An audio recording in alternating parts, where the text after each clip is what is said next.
They locked the garage and left. As soon as they were gone, something strange happened. The car that had been brought in for repairs started to make a humming noise. It lifted off the ground and floated in the air. It hovered above the other cars, as if it had a mind of its own.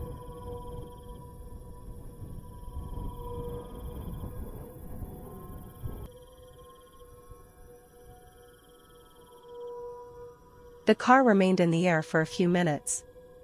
It did not move or make any other sound. It seemed to be waiting for something.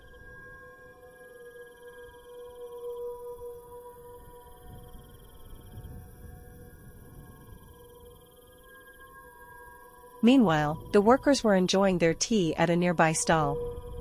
They chatted and laughed, unaware of the bizarre scene in the garage. They finished their tea and headed back to the workshop. As they approached the garage, they saw the car in the air. They could not believe their eyes. They thought they were dreaming or hallucinating. They rubbed their eyes and pinched themselves, but the car was still there. They were shocked and terrified. They wondered what was going on. They thought the car was possessed or cursed. They feared it might fall on them or attack them. They screamed and ran for their lives. They did not dare to go near the garage. The car watched them run away. It seemed to be amused by their reaction. It stayed in the air for a while longer. Then it slowly descended and landed on the ground. It returned to its original position, as if nothing had happened. The car was silent and still. It waited for the next day, when the owner would come to pick it up. It had a secret that no one knew. It was not an ordinary car. It was a flying car.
The car had been brought to the workshop for a major repair. It had a dent on the side and a broken headlight. It was parked in the corner of the garage, away from the other vehicles. The workers had worked hard to fix it, but they still had some finishing touches to do. They decided to take a break and go out for a tea at night. They locked the garage and left. As soon as they were gone, something eerie happened. The car that had been brought in for repairs started to shake and rattle. It lifted off the ground and floated in the air.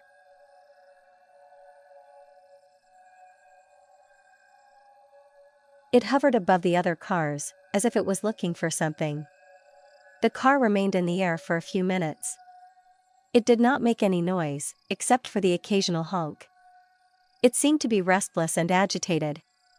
Meanwhile, the workers were enjoying their tea at a nearby stall.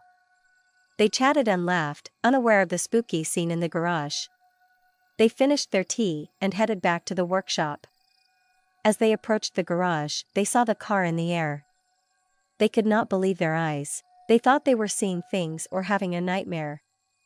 They rubbed their eyes and pinched themselves, but the car was still there. They were shocked and terrified. They realized that the car was possessed by a ghost or a spirit. They remembered that the car had been involved in a fatal accident, and that the owner had died in it. They wondered if the ghost was the owner, or someone else. They feared it might harm them or haunt them. They screamed and ran for their lives. They did not dare to go near the garage. The car watched them run away. It seemed to be angry and frustrated. It stayed in the air for a while longer. Then it slowly descended and landed on the ground. It returned to its original position, as if nothing had happened. The car was silent and still. It waited for the next day, when the owner's family would come to claim it. It had a secret that no one knew. It was not an ordinary car. It was a haunted car.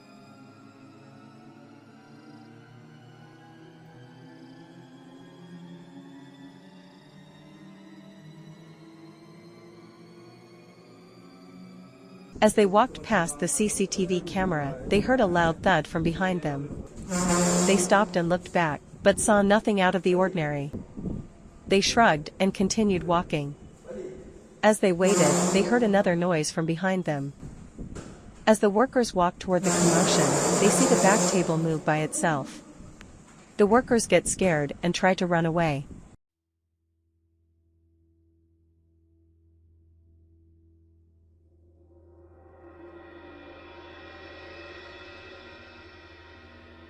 They felt a chill run down their spines. They decided to ignore the noise and get out of there as soon as possible. They stepped into the elevator and pressed the ground floor button. The elevator doors closed, and they breathed a sigh of relief. They thought they were safe. But they were wrong. As the elevator descended, they heard a loud crash from above. They looked up and saw the ceiling collapse, revealing a dark hole.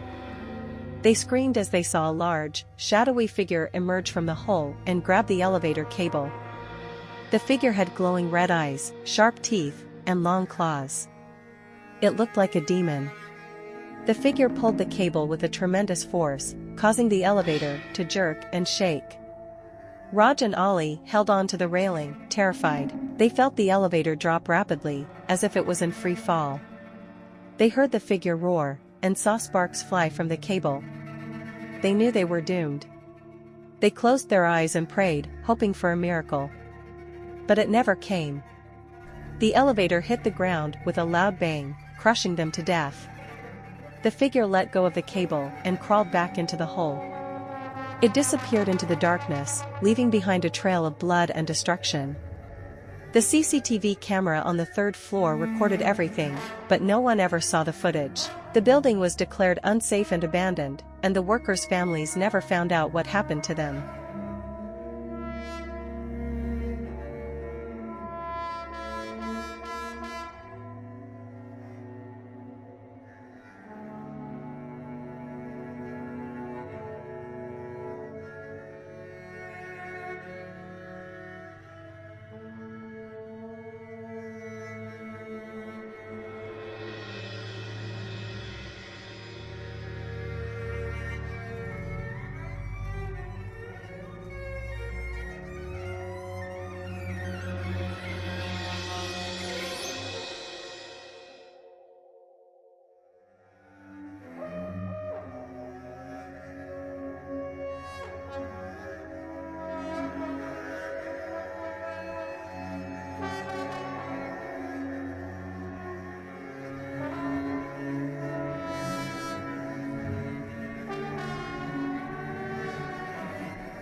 He was walking alone, his footsteps echoing in the silence. He had just finished his night shift at the convenience store, and he was heading home. He had no car, no bike, no friends. He had nothing but his backpack and his phone. He checked his phone for the time. 12:15 a.m. He sighed. He still had a long way to go. He wished he could afford a taxi, or at least a bus. But he knew he had to save every penny he could. He had bills to pay, debts to clear, and a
it up.